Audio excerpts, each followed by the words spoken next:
Well, I'm kind of romantic about everything. I think music is about, in the broad sense of the word romantic, not in terms of sentimentality, not like that.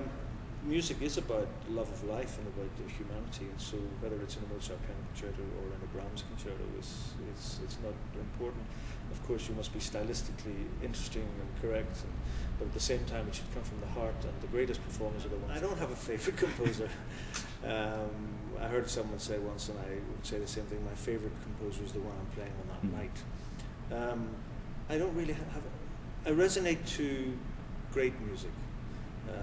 It resonates for me, great music, something that is touching and can change you in a sense, can give you a glimpse of something, a new way of looking at life. That's what resonates with me, and to be able to, as a pianist or when I conduct from time to time, to be able to bring that alive is remarkably, I feel very lucky. And it's kind of indulgent. I like to play the composers that I have a friendship with. Because also it's very interesting, when I play it, and they suggest stuff, or maybe they don't, they say, oh, that sounds great, and others are very, very particular. I love that kind of one-on-one with living composers. In this country you have wonderful composers like John Corigliano, David Diamond, John Harbison, Joan Tower, the greats, not to mention in the past. And I've played a lot of works by these composers. But Penderecki I've done a lot with, because he and I are very, very close friends, and we do his wonderful piano concerto, which was written just after 2001. So, and in fact we're going to play it, he just did a third version, which I premiered last year in Cincinnati, and then we're going to do it in Nashville next year. So it's a wonderful, the piano kind of just happened. And so I never consider myself a real kind of pianist. I'm more of a musician who happens to play the piano. So I'm not, I'm not obsessive or obsessed by the piano. I adore the piano. I love the repertoire, but it's just part of what I do. I guess I started concentrating more on it when I was about 16, which is very late because most people by the age of 3 can play the Transcendental Studies of Liszt. But I met this amazing woman, Felicitas Lewinter, who was visiting her sister for the summer, and she had studied with Emil von Sauer, who'd been a pupil of Liszt. So I had a whole series of lessons with her, and she inspired me to concentrate and to practice more, and then I started to get hooked. But it's very late, 16, it could have been a complete... Well, all the teachers I came in contact with, Brendel I had some lessons with, and also working with different conductors, listening to concerts, everything, for a musician or any artist, everything is important. Nature, opera, ballet, everything, theatre is all very important because it adds to your appreciation and your kind of your artistic makeup and your human makeup.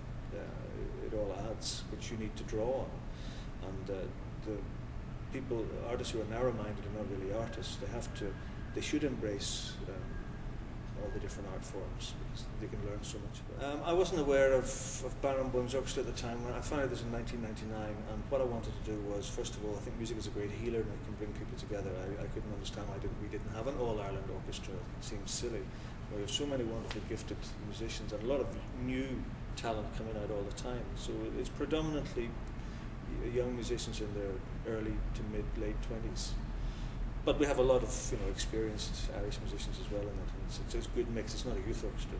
But so I wanted to celebrate the new talent coming out. Also wanted to say, well, look, we're an all-Ireland orchestra. We travel the world, and look at how rich Ireland can be known for classical music. Because it's not really known for classical music. Ireland's known for all those other wonderful things, whether it's U2 or Samuel Beckett, but not classical music. So I kind of wanted to write that a little bit. Write it. And Ireland's a very small country, and we know everybody that's coming through the colleges or who's just very gifted in a particular part of Ireland. So we know what's going on, and we keep our ear close to the ground. And then through our festival in Clandeboy every August, that attracts a lot of people. It's totally free for all the young musicians to come and work with some wonderful. We've had a lot of American artists come over and work with the kids. Sarah Chang. Andres Diaz, Anna Kiko Myers is coming this year. And, huge success. I mean, the concerts have been amazing. We've done 4 big US tours. We've done all the Beethoven piano concertos. We've got 2 festivals. One of the festivals is a kind of an engine room to discover and nurture new talent, and that new talent is feeding into the orchestra, and also going on to do great things. And you know, where we're going to have our own series at the National Concert Hall in Dublin, where we'll also invite other chamber orchestras from around the world. So it's very successful. I mean, it's tough times for arts organisations at the moment, certainly in Europe. I know here in the States it's exactly the same. So we have to be, at the moment, very careful about what we do and what we don't do. But in general, over the last 8 years, nearly 9 years, it's been a huge success. The orchestra, it's amazing. Every time I come back, it grows and it matures, and it's an orchestra with amazing expressive power. And it's a very virtuous orchestra, like a lot of American orchestras, but it's got this very expressive nature to its sound and to the whole way it conducts itself, which is very thrilling.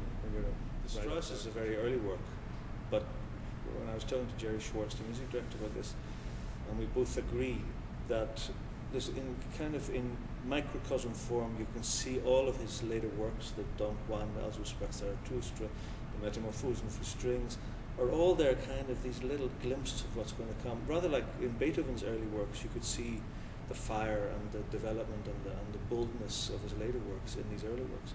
And you can see that in the Strauss. But it's a work of amazing virtuosity, not just for the pianist, but for the orchestra and the conductor.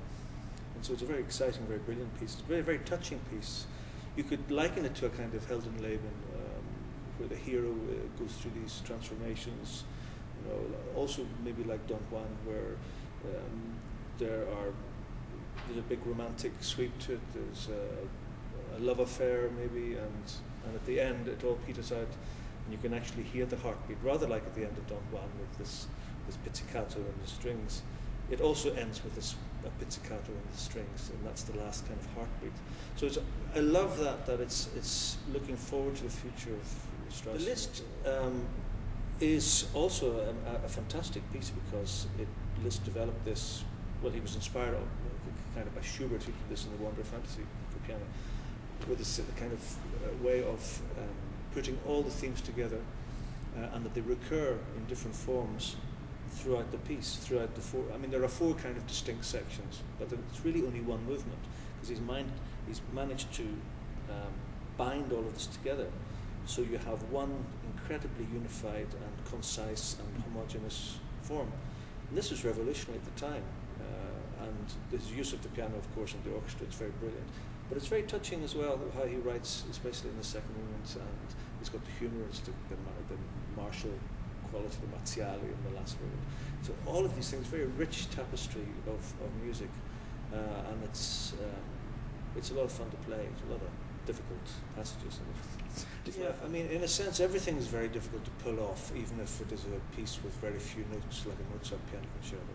But what you want to do as a performer is, you've got to, I guess, to put it in PR terms, you want to sell the piece to the audience.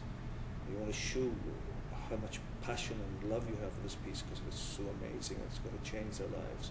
So that's what's difficult in performance, is making the piece come alive to the audience, so that they're really grabbed and they sit on the edge. I always want to change things and do things better.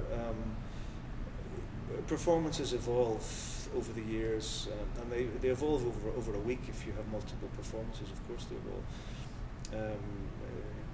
If it's a group of 4, usually the first one will be kind of very exciting and maybe a little bit exaggerating different things, and then the second kind of settles a little bit, and then it starts to evolve and change and mature, and it's a fascinating process. It went very, very well last night.